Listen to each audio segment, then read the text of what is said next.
नमस्कार अहाँ सबके और आशा करै छी जे अपने सब पॉजिटिव माइंड में हेबे और दिमाग अहाँ सबके ठंडा हैत।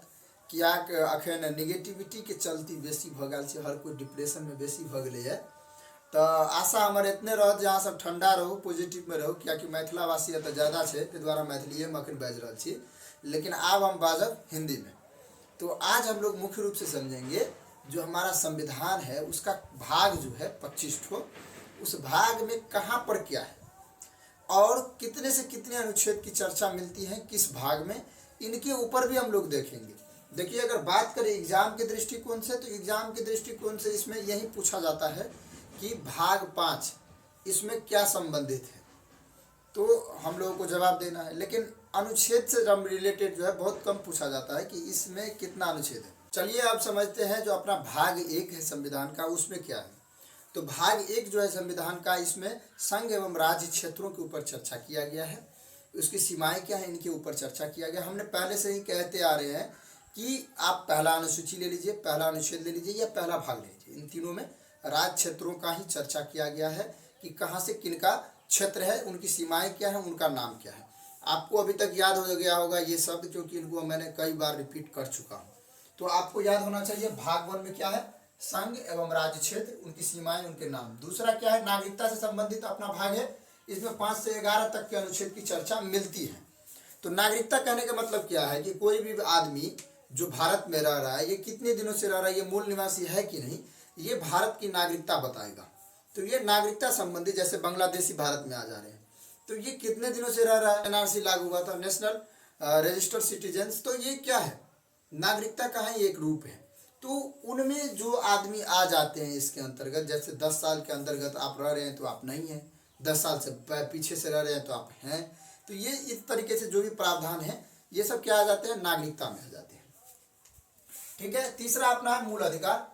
जो हमारा मूल अधिकार है उनके ऊपर जो चर्चा किया गया है वो भाग 3 में है और इसकी अनुच्छेद संख्या 12 से 35 तक है। इसके बाद चौथा है नीति निर्देशक तत्व या राज्य के नीति निर्देशक तत्व। आप फिर लोग राज्य को एक विशेष राज्य नहीं समझिएगा, बल्कि इसे देश का तात्पर्य है। इससे पूरे देश में सभी क्षेत्रों से तात्पर्य है। राज्य के नीति निर्देशक तत्व क्या कहने का मतलब क्या है कि डॉक्टर BR अम्बेडकर के हिसाब से चले तो गांधीवादी, समाजवादी और है 1 2 3 फैक्टर, तो इनके ऊपर मतलब रहना है कि गांधीवाद का जो सत्य अहिंसा का विचार था, ये समाजवादी, समाज को एक साथ लेकर चलना है, समाज के साथ चलना है। तो ये सब समाजवादी हो गया। इसके बाद चौथा का क जो है, इसमें मूल कर्तव्य के ऊपर चर्चा किया गया है। मूल संविधान में चौथा के क नहीं था, यानी 4 का क मूल संविधान में नहीं था, बाद में इसे ऐड किया गया। तो कब ऐड किया गया, 42वें संविधान संशोधन के बाद इसे ऐड किया गया 1976 में, उसी संविधान संशोधन में ऐड किया गया। ठीक है। पहले इसमें 10 था, फिर बाद में 11 हो गया, यानी 1 जुड़ गया। और वो लास्टली एक कौन जुड़ा, हाल ही में जुड़ा था, कुछ दिन पहले 1976 के बाद जुड़ा है। तो ये जो है, इसमें कहा गया कि कोई भी अभिभावक अपने पुत्र एवं पुत्रियों को 6 से 14 वर्ष तक स्कूल भेजेगा। इससे पहले वो बाल श्रम नहीं करवा सकता, वरना उसे जेल हो जाएगी, विभिन्न प्रकार के दंडनीय अपराध, ये सब उसमें कहा गया था।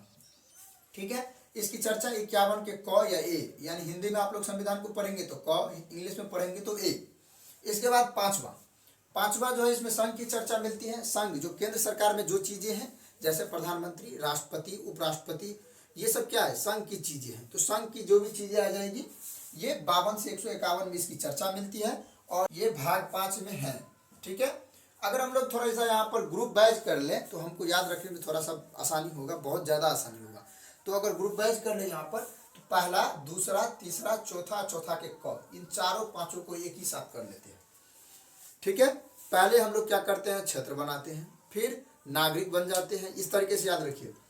तीसरा क्या करते हैं, मूल अधिकार अपनाते हैं कि हमारा मूल अधिकार क्या क्या है। फिर नीति निर्देशक तत्व, कैसे समाज के साथ चलना है ये। फिर चौथा के क, मूल कर्तव्य, हमारा अपना कर्तव्य क्या है। ये चारों पांचों को एक साथ आप याद रखिए, इनसे थोड़ा आसानी होगा। अब समझते हैं भाग 6। भाग 6 में राज्य सरकार से संबंधित जो भी चीजें हैं, इनको हम लोगों को समझना है। जैसे राज्यपाल हो गया, कार्यपालिका हो गया, हाई कोर्ट के मुख्य न्यायाधीश हो गए। तो ये सब क्या है, राज्यपाल, राज्य सरकारें से संबंधित है, ये सभी इसी के अंतर्गत आ जाते हैं। भाग 6 में इसकी चर्चा 152 से 237 तक मिलता है। ठीक है। इसके बाद सातवां जो है निरस्त है, यानी वो उसका पावर अब खत्म हो गया, उसको हटा दिया गया है। वो भी उसको हटाया गया कब? 7वें संविधान संशोधन 1956 में। पहला संविधान संशोधन कब हुआ था?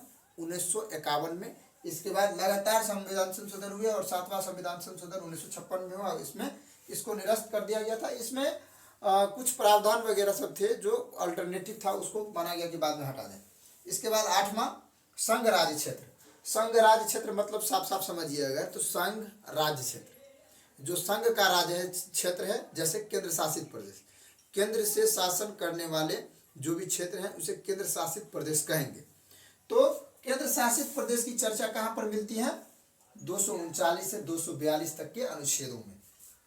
इसके बाद पंचायतें। इससे पहले फिर हम लोग इसको ग्रुप में बांट देते हैं। राज्य सरकार, संघ और संघ राज्य क्षेत्र। निरस्त वाला को याद रखिएगा। निरस्त 7वें संविधान संशोधन 1956 में से खत्म कर दिया गया। इन तीनों को आप लोग चारों को एक साथ ऐड कर लीजिए। इसके बाद नम्मा। नम्मा जो है इसमें पंचायती राज व्यवस्था या पंचायत से संबंधित जो भी चीजें हैं इनको ऐड किया गया है। इसकी चर्चा आपको कहाँ मिलेगी? 243 अनुच्छेद में मिलेंगी। इसके बाद नम्मा के क जिसमें नगर पालिका और नम्मा के ख जिसमें सहकारी समितियों के बारे में चर्चा मिलता है। तो नम्मा का क और नम्मा के ख और पंचायतें 9, इन तीनों जो है एक ही फैक्टर से जुड़ा हुआ है। पंचायत के मैटर से ही एक छोटे से एरिया से जुड़ा हुआ है। तो यानी इन तीनों को एक साथ कर लीजिए। इनसे आपको बहुत ज़्यादा क्वेश्चन आता है, जैसे पंचायती राज व्यवस्था की विवरण कहाँ पर मिलता है, कौन से भाग में मिलता है? तो वो कहाँ से मिलता है? नम्मा में। ठीक है। और नम्मा के क में नगर पालिका, नम्मा के ख में सहकारी समिति जो छोटे तौर पर ग्रामीण व्यवस्थाओं में उसको मदद करता है, उसे सहकारी समिति कहते हैं। ठीक है। अब चर्चा करते हैं 10वें भाग के ऊपर। 10वां भाग जो है SC ST यानी अनुसूचित जाति, अनुसूचित जनजाति, इन तीनों के ऊपर विशेष रूप से चर्चा किया जाता है 10वां अनुच्छेद में, 10वां भाग में। इसकी चर्चा जो है 244वां अनुच्छेद में किया गया है और भाग कौन सा है? 10वां है। इसके बाद 11 संघ एवं राज्य के बीच संबंध।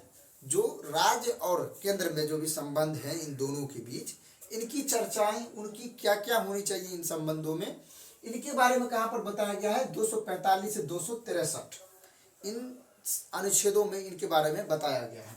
इसके बाद वित्त संपत्ति संविदाएं, ये 12वां भाग में है। इसको ऐसे याद नहीं रखिए, इनसे ज़्यादा क्वेश्चंस नहीं आते हैं। 12 ये 13। इसके मतलब क्या हुआ कि कोई भी राज्य जैसे संपत्ति है तो वो केंद्र से क्या करती है? ऋण लेती है।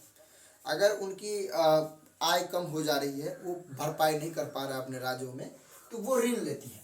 तो इन संपत्ति सबसे जो भी चीज़ें हैं वो 264 से 301 तक इनकी चर्चा मिलती है। 301 कहिए या 300 के क तक चर्चा मिलती है। इसके बाद 13 जो भाग 13 है, इसमें संघ एवं राज्य के बीच जो व्यापार वाणिज्य का संबंध है उनको बारे में बताया जाता है। उनके बारे में बताया जाता है कि राज्य के साथ कौन कौन सी व्यापार संभव है संघों के बीच, इनके बारे में बताया जाता है। इसकी चर्चा 301 से 307 के बीच किया गया है।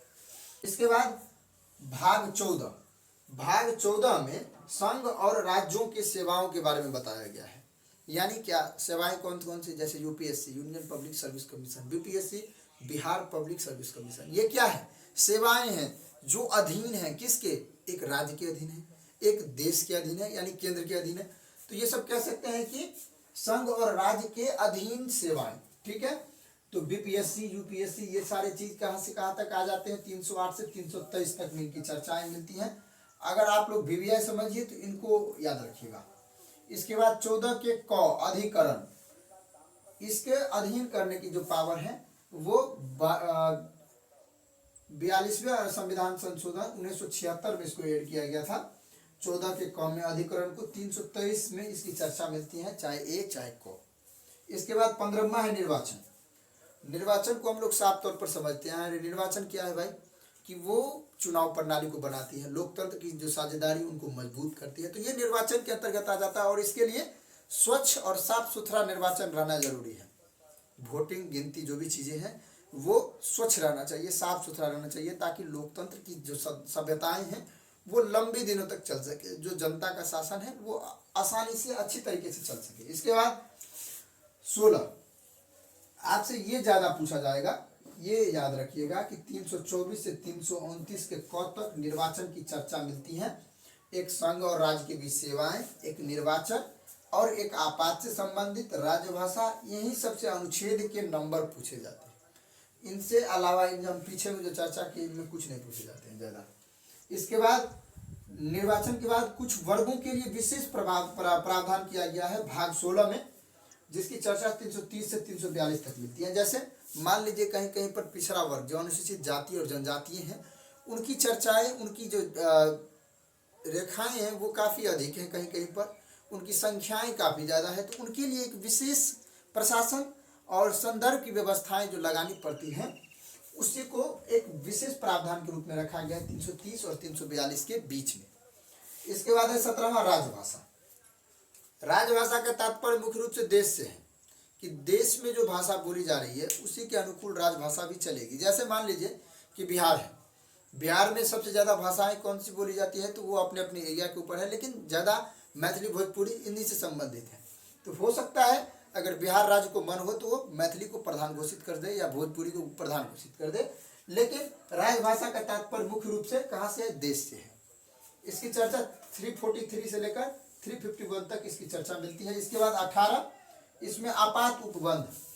देखिए अगर आपातकाल की अगर बात करें तो आपात 3 प्रकार के हो सकते हैं। एक राष्ट्रीय आपात, दूसरा वित्तीय आपात, तीसरा जो है राज्य के आपात हो सकते हैं। जैसे राज्यपाल उसे आपातकाल के रूप में घोषित करता है, वो राज्य विशेष के लिए होता है, तो वो कौन सा हो जाएगा, आपात उपबंध। कौन कौन से, एक राष्ट्रीय, एक वित्तीय और एक राज्यपाल के द्वारा जो आपात घोषित किया जाता है किसी राज्य में, उनके बारे में। ठीक है, इनकी चर्चा 352 से 360 तक मिलती है। ये याद रखिए, इसी के अंतर्गत तीनों आपात आ जाते हैं, इनकी इन्हीं के अंतर्गत चर्चा आए हैं इनकी। कभी कभी पूछा जाता है ऐसे, नहीं तो नहीं भी पूछा जाता है। इसके बाद 20वां भाग जो है हम लोगों ने 19 को छोड़ दिया क्योंकि वो ज़्यादा महत्वपूर्ण नहीं था, उसमें प्रकीर्णन से संबंधित चीज़ें थी। ठीक है, संविधान के संशोधन से रिलेटेड जो भी चीज़ें हैं वो 368वां अनुच्छेद में बताया गया है। यानी संविधान संशोधन कहने का मतलब क्या है कि अगर आप उसमें संशोधन करना चाहते हैं तो इसके लिए क्या प्रावधान हो सकते हैं, बहुमत की क्या प्रावधान हो सकती है, विशेष बहुमत की क्या प्रावधान हो सकती है, जैसे राज्यों का मताधिकार है तो इनके ऊपर क्या प्रावधान हो सकती है। इन सभी चीज़ों के ऊपर किन कंडीशनों में आप संविधान का संशोधन कर सकते हैं, इन सभी चीज़ों का चर्चा कहाँ पर किया गया है, 368 में किया गया है। याद रखिए 368 में किया गया। और मैं बार बार बता रहा हूँ कि अगर आपको याद करना है तो एक ही बार में कोई चीज़ रटा नहीं हो जाता है, उसको बार बार पढ़ना पड़ता है। 10वां क्या है, SC/ST से रिलेटेड है। 11वां क्या है, संघ एवं राज्य के बीच संबंध है। 12वां क्या है, वित्त संपत्ति संविदाओं जो ऋण संबंधी चीजें हैं वो है। 13वां क्या है भाई, संघ एवं राज्य के बीच व्यापार वाणिज्य। 14वां क्या है, संघ और राज्यों की सेवाएं। 15वां क्या है, निर्वाचन। 16वां क्या है कि अनुसूचित जाति और जनजातियों के लिए विशेष प्रावधान। इसकी चर्चा कहाँ मिलती है, 330 से 342। राजभाषा, इसकी तात्पर्य कहाँ से है, देश से है। जो राजभाषा को लागू कर सकता है 343 351 तक इनकी चर्चाएं हैं। आपात उपबंध 352 से 365 360। संविधान संशोधन 368। ये क्या है, अनुच्छेद है 368। आप इस तरीके से उसको क्रम वाइज याद रख सकते हैं और जो भी महत्वपूर्ण चीज़ें होगी हम लोग उनको बार बार देखते रहेंगे और याद करने में आसानी होगी। इसी तरीके से अगर डीपली में हम लोग समझते जाएंगे ना तो थोड़ा आसानी होगा हम लोग को समझने में। यहाँ से आप लोग देखते चलिएगा, अगर हो सके तो आप लोग स्क्रीनशॉट ले लीजिएगा पीछे में। और आप लोग सबसे पहले तो सब्सक्राइब बढ़िया से तरीका से करिए लीजिए और प्रेस करके उसको जो है सो शेयर भी कर दीजिएगा। ठीक है, बहुत बहुत धन्यवाद आप सभी को, नमस्कार।